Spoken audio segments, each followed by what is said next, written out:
Hi there. I'm just a little cat trying to reach my first 1,000 subscribers. It's free. Just click subscribe right under this video. It would mean the world to me. You know that quiet, painful kind of betrayal that doesn't involve yelling or doors slamming, but instead shows up in silence?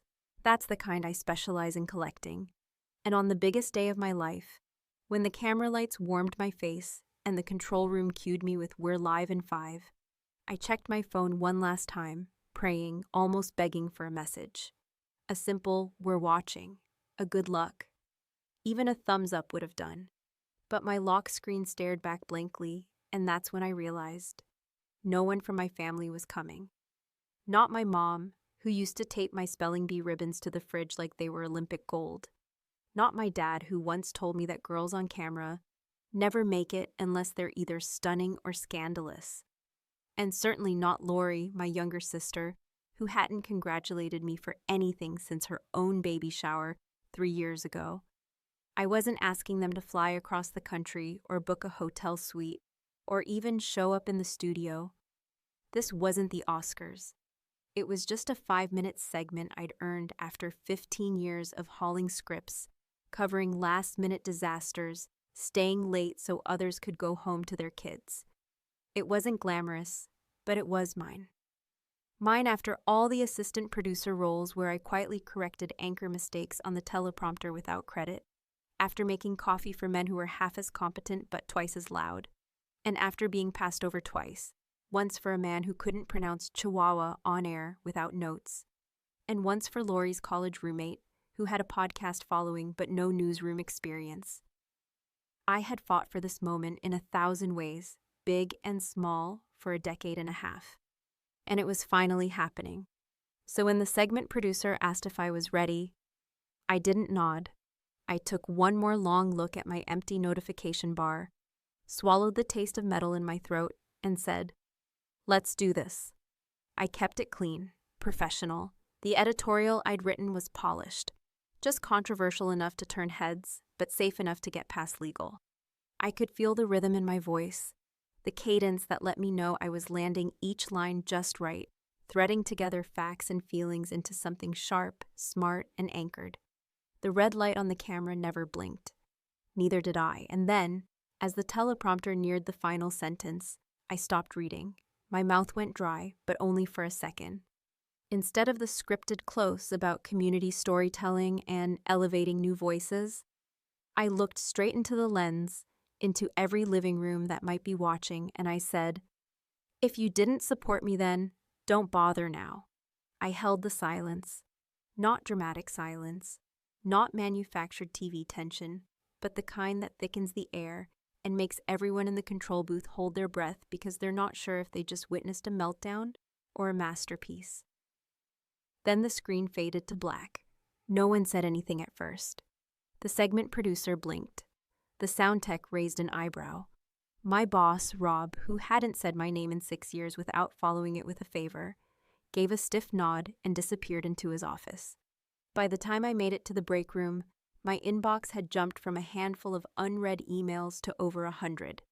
Most were from strangers, viewers, ex-colleagues, interns I'd trained who had gone on to anchor jobs in smaller markets. Some said things like, "You said what I never could." Others just said thank you, but not one was from my mother, or my father, or Lori. I told myself not to care.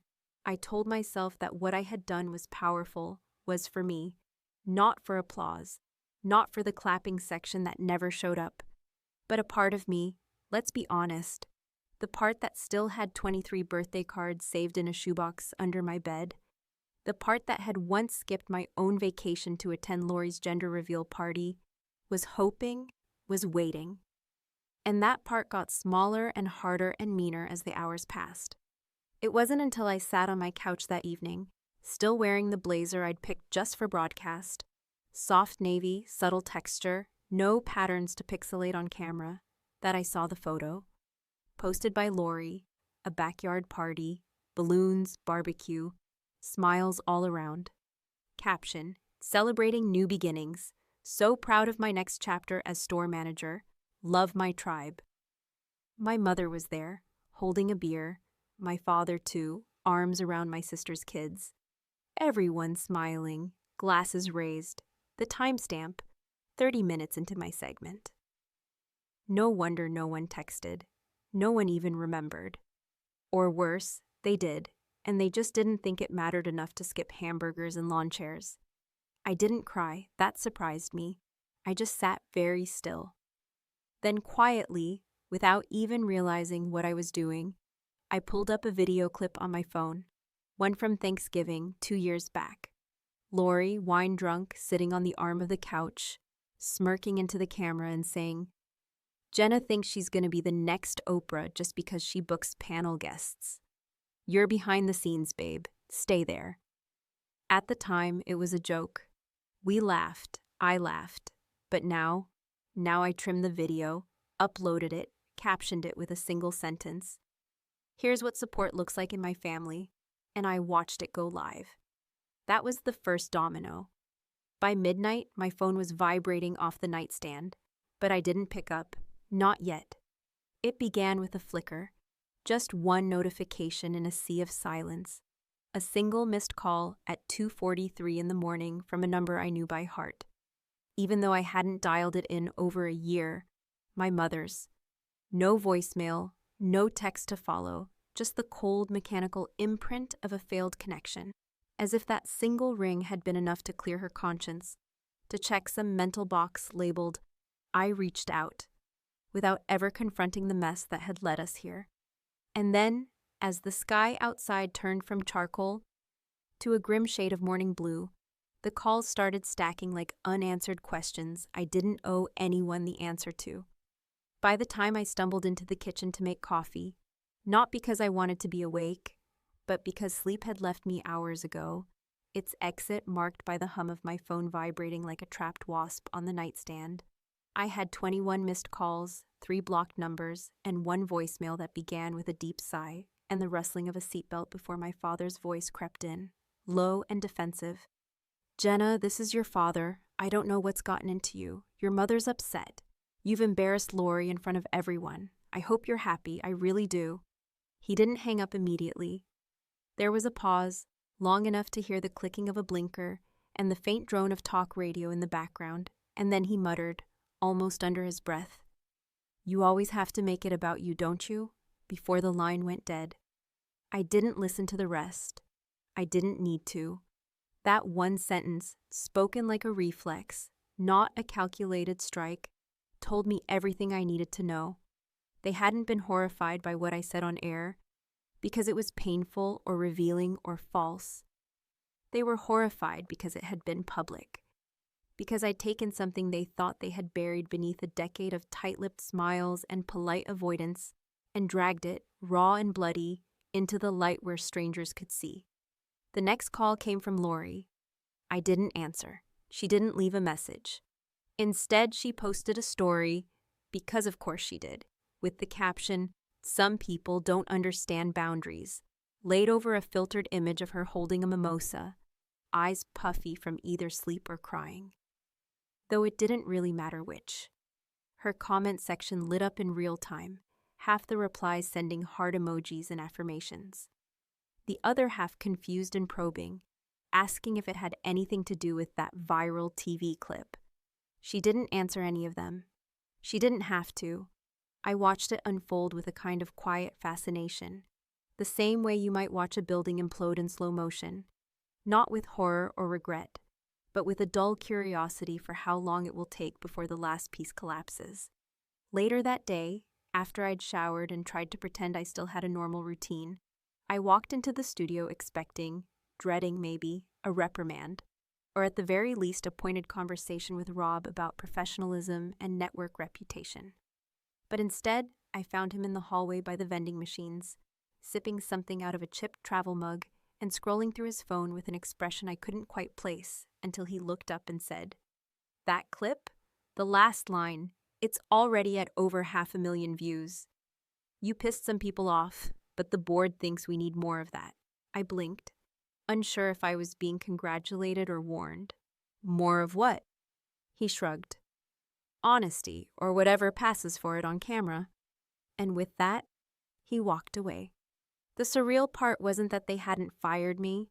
It was that they'd seen the chaos, the fracture line I'd carved into the glossy surface of broadcast decorum, and decided it was good for ratings.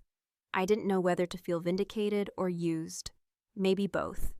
Maybe that was the new equation. Truth as currency, vulnerability as spectacle.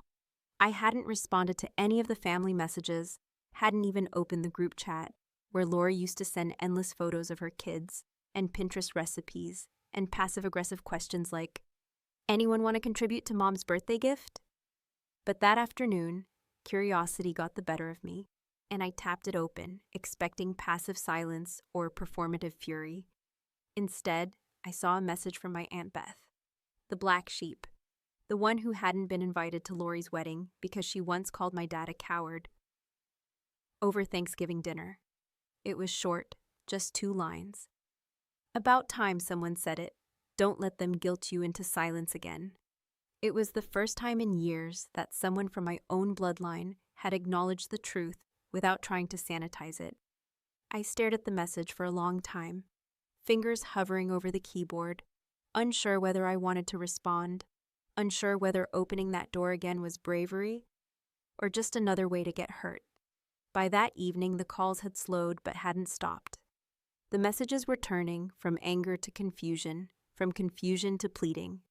Lori, clearly trying to manage the narrative, posted a carefully crafted apology video, sitting in her backyard with a toddler in her lap, soft music playing in the background, her voice tremulous as she said things like, "I never meant to take away from Jenna's big day," and "we all celebrate differently," and "sometimes people misunderstand intentions, but love is still love."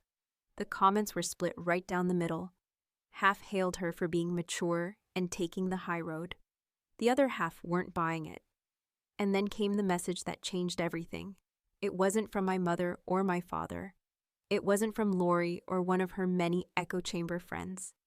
It was from a cousin I hadn't spoken to since my grandfather's funeral, a woman named Rachel who had once babysat us both during summer holidays, who had always been quiet and careful and observant in the way only middle children forced into diplomacy can be. She didn't waste time on pleasantries. Her message read, "You don't even know the half of it. Ask your dad about the loan. Ask why your name's not on the trust anymore. Ask when they made that change, because it wasn't years ago like they claim." I read it 3 times, then once more, and for the first time in days, I felt something I hadn't allowed myself to feel since before the broadcast. Not anger, not grief, strategy, because if what she was hinting at was true, if they had quietly, deliberately erased me from the future while smiling to my face in the present, then what I had done on camera wasn't an overreaction. It was just the opening move. And I wasn't finished yet. There's something particularly grotesque about watching your family perform empathy for an audience, especially when you know, without doubt, without exaggeration, that not a single word of it is directed at you, and every carefully chosen phrase, every staged camera angle, every visible tremble of the chin is designed not to heal the damage, but to redirect the spotlight, to make themselves appear as the wounded party in a conflict they themselves orchestrated, and then refused to acknowledge until the world began paying attention. I watched Lori's apology video twice, not because I believed she might say something that resembled accountability, but because I wanted to see if even a sliver of guilt would break through the mask of polished sincerity she had mastered since adolescence. She sat outside, under the same string lights I remembered from that infamous barbecue, the one that took place while I was on live television, breaking through a 15-year ceiling of silence and servitude, her toddler crawling half-heartedly across her lap while she held a lukewarm mimosa in one hand and blinked slowly into the camera, the way influencers do when they're about to say something real. The video opened with a sigh, soft music playing faintly in the background, and her voice, perfectly modulated to sound fragile but composed, began weaving a narrative so skillfully detached from reality, I almost admired the effort. She said things like, "We all celebrate milestones differently, and Jenna has always been ambitious, and I love that about her." And then, with what must have felt like a masterstroke of sisterly grace, "I just wish we could support each other without tearing anyone down." Nowhere in that video was there an acknowledgement of where she had been the night I made my debut. Nowhere did she mention the deliberate decision not to send a message, not to watch, not even to acknowledge the moment in the family chat.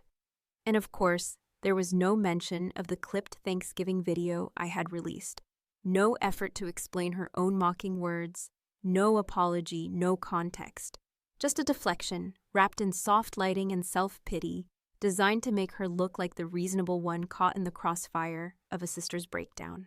But the most unsettling part wasn't the video itself. It was the reaction.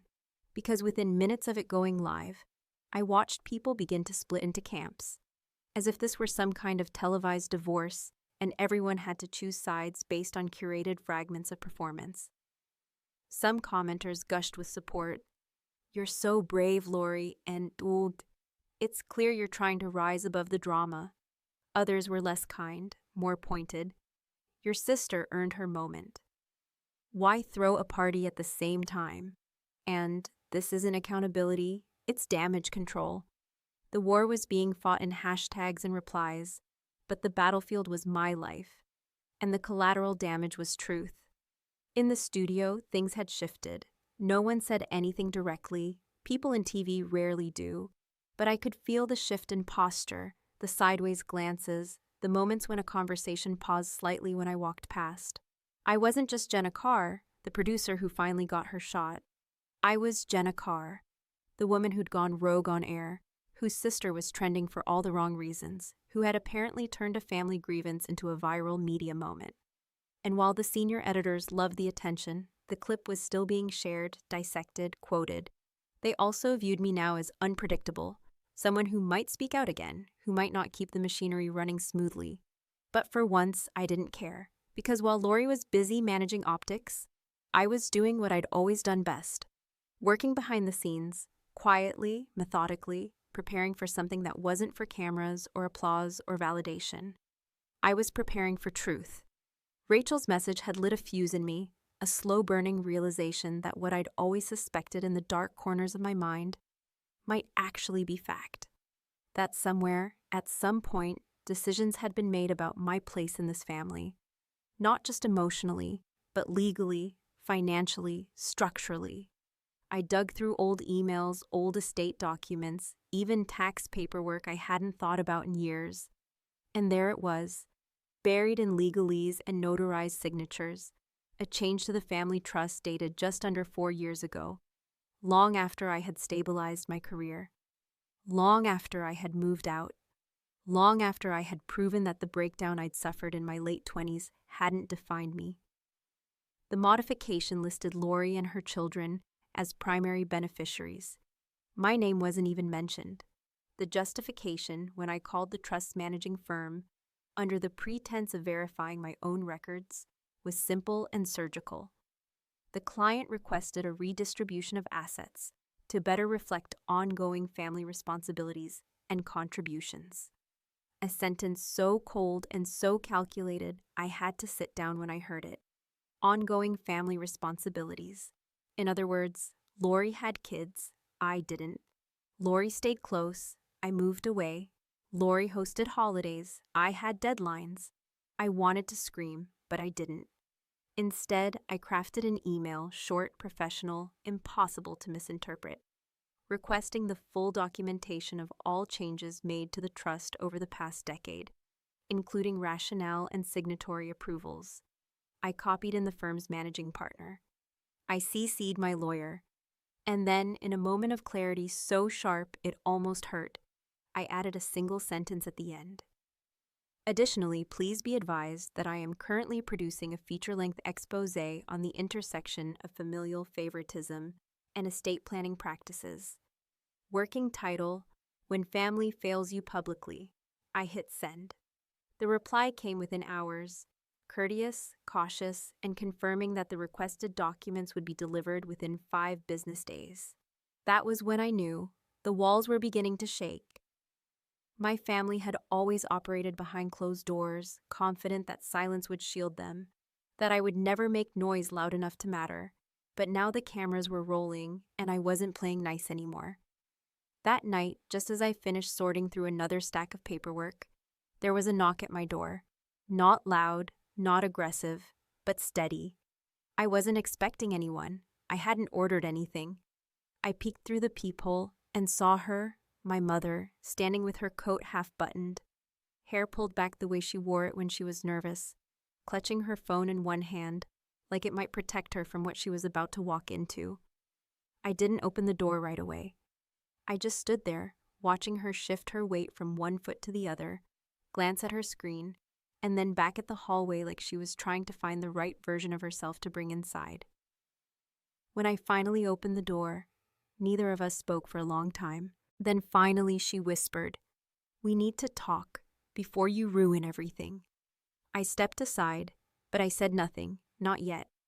When I let her in, she moved like someone stepping into an old house where the floorboards were familiar but no longer trusted, where even the walls might be listening, where every creak carried the weight of unspoken blame. My mother stood just inside the threshold of my apartment, looking around like she hadn't been there before, even though she had, years ago back when I first moved in, and still believed she might one day treat my independence as a triumph rather than a personal slight. Her eyes took in the framed photo of me and my college roommates on the bookshelf, the award plaque on the far wall from a media summit she'd never attended, and the untouched stack of congratulatory cards from colleagues that had arrived after my broadcast segment aired. She didn't comment on any of it. Instead, she moved to the edge of the couch and perched as if she were afraid sitting fully would make her part of something she couldn't control. I stayed standing. I didn't offer tea or wine or any of the usual small gestures that might have softened the room.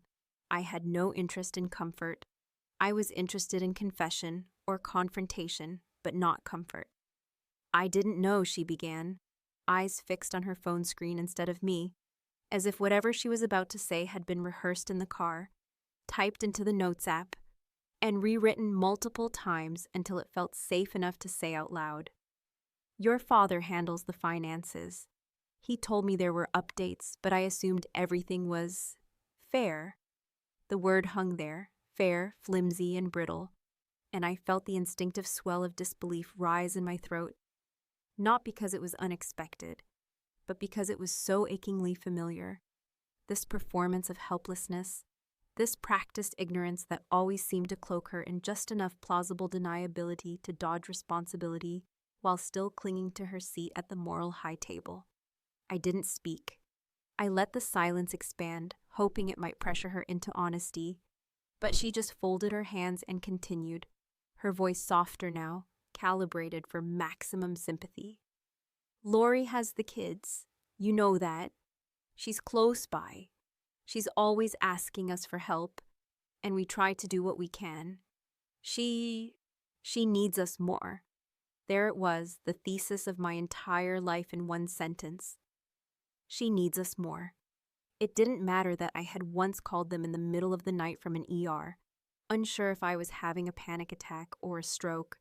It didn't matter that I had weathered layoffs, harassment, and depression alone because I didn't want to be a burden. What mattered was proximity, convenience, optics. Lori had made herself indispensable by being perpetually overwhelmed, by turning chaos into currency, by wrapping dysfunction in a bow labeled family values. I had built a life outside of their radius, and instead of seeing that as resilience, they saw it as distance, something cold and unforgivable. "I'm not here to fight," my mother said suddenly, sensing the storm behind my silence. I just want to fix it before it gets worse." I raised an eyebrow. "Worse for who?" She flinched, just slightly, and I knew she hadn't prepared for that question. Maybe she had expected tears or yelling or some emotionally charged explosion she could point to as proof of my instability. But instead I stayed composed, calm, strategic, and it unnerved her. "I saw your email," she admitted. "To the lawyer." "Good," I replied, letting the word land like a closing door. Her voice dropped lower. "What are you trying to do, Jenna? Destroy the family?" And that's when I laughed. Quiet, bitter, joyless. "You think I'm the one doing the destroying?" She stood then, clutching her purse like a shield. "Just Think about what you're doing, please. This doesn't have to become public. But it already was, not in the way she meant, not in courtrooms or tabloids or family meetings, but in whispers, in DMs from cousins I hadn't spoken to in years, in the way former coworkers now watched me with a mix of awe and curiosity, in the way strangers sent me notes about how my final line on air had sparked something in them they didn't know they were allowed to feel. I didn't walk her out. I let her find her way back through the door, through the hallway, back into the curated narrative she had spent her entire life building. The next morning, I woke up early, not to ruminate, not to spiral, but to work. I had calls to make, records to request, interviews to schedule, because the email to the trust firm had been just the beginning. I wasn't going to air dirty laundry for the sake of spectacle. I was going to expose a pattern, one that extended far beyond my family, one that affected thousands of women like me, quietly written out of futures they helped build because someone else needed more, asked more, demanded more. At noon, I received a call from a producer at a national media network. They'd seen my segment.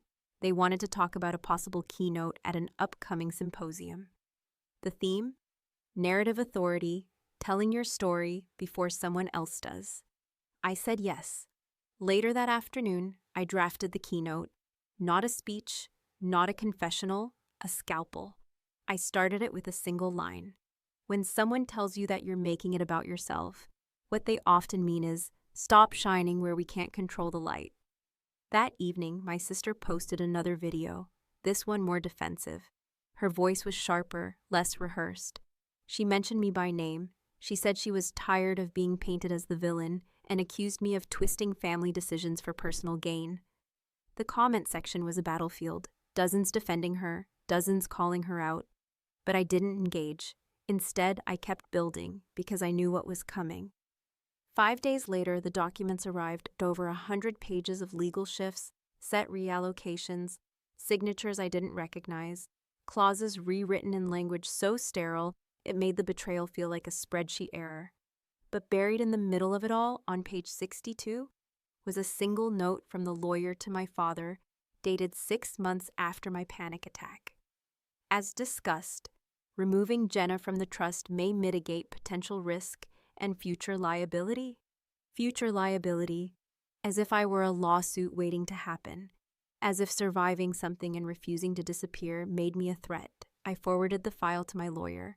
Then I poured a drink. The game wasn't about vindication anymore. It was about making sure they could never again tell the story without including me in it. Not as the unstable daughter, not as the jealous sister, but as the chapter they hoped would never be written. And I was just getting started. There's a strange calm that settles in once you've stopped trying to be understood. Once you accept that some people, no matter how many years you've spent bending yourself into versions of yourself they can love, will always choose the narrative that flatters their own choices and paints your resistance as betrayal. I had spent so many years hoping that my family might eventually come to see me clearly, not as the fragile one, not as the problem, not as the ambitious daughter who wanted too much and gave too little, but as someone who had clawed her way up without handouts, who had failed and failed again without once asking them to carry the weight for me. But standing backstage that morning, in a crisp blazer and heels that pinched in all the right places to keep me upright, watching the crew make their final adjustments to the lighting for the keynote address, I realized that the version of me they feared most wasn't the broken one. It was the woman who had nothing left to prove and wasn't asking for permission to speak.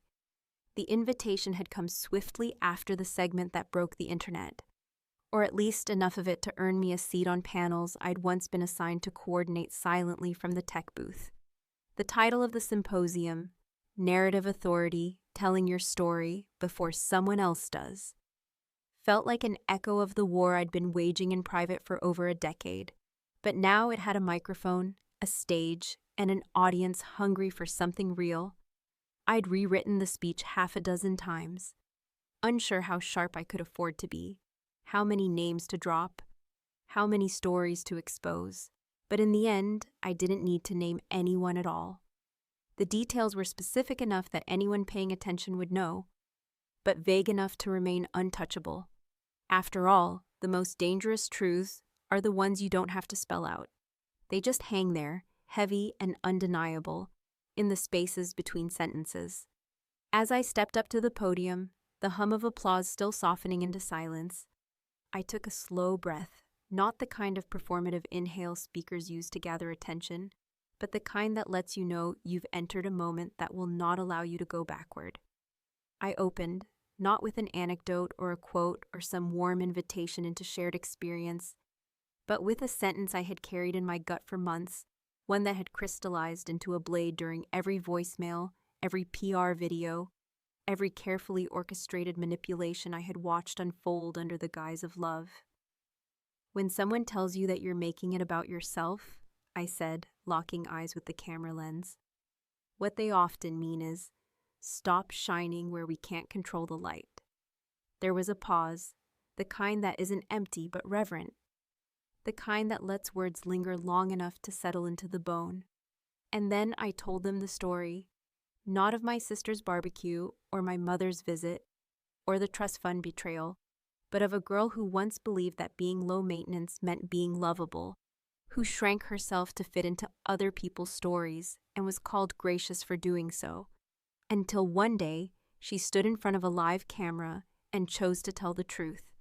I spoke not as a victim, not even as a survivor, but as a woman who had outgrown the version of herself that made other people comfortable.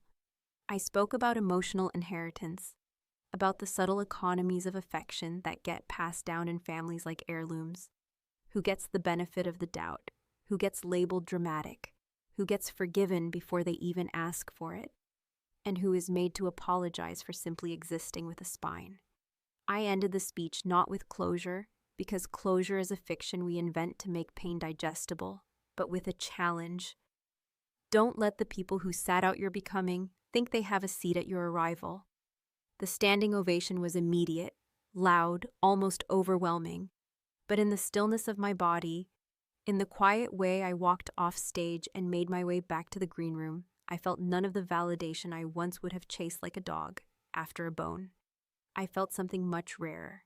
I felt done. But of course, nothing is ever truly done, not when blood and names and shared history stretch across decades like spiderwebs you didn't notice until you moved too fast and got caught. That night, after the symposium, after the drinks and the networking and the polite nods from people who now viewed me as someone to watch rather than someone to schedule, I returned home, peeled off the armor of my stage persona, and sank into the old couch that had carried me through more breakdowns than I could count. My phone was blinking, 3 missed calls from my father, 2 texts from Lori, 1 new voicemail. I stared at the screen for a long time, considering whether to listen, to re-enter the orbit of voices that had once defined me. But something else was waiting too, a notification from my banking app. I opened it, expecting the usual automated reminder about a balance or a deposit. Instead, I saw a line item that didn't belong. Transfer received. From the family trust. The amount was more than generous. 6 figures, no note attached, no explanation. For a moment, I just stared at it, wondering whether this was guilt, a preemptive bribe, or some last-ditch attempt at re-entry into the narrative I had already reclaimed as mine alone. I thought of the documents, of the clause on page 62 labeling me a liability. I thought of my mother's tight-lipped silence, of Lori's backyard photo op, of the years of erasure disguised as concern, and then I did something I hadn't planned. I deleted the app, not out of drama, not to make a point, simply because I didn't want their money, their pity, or their attempt at rewriting the ending. I didn't need them to acknowledge my worth.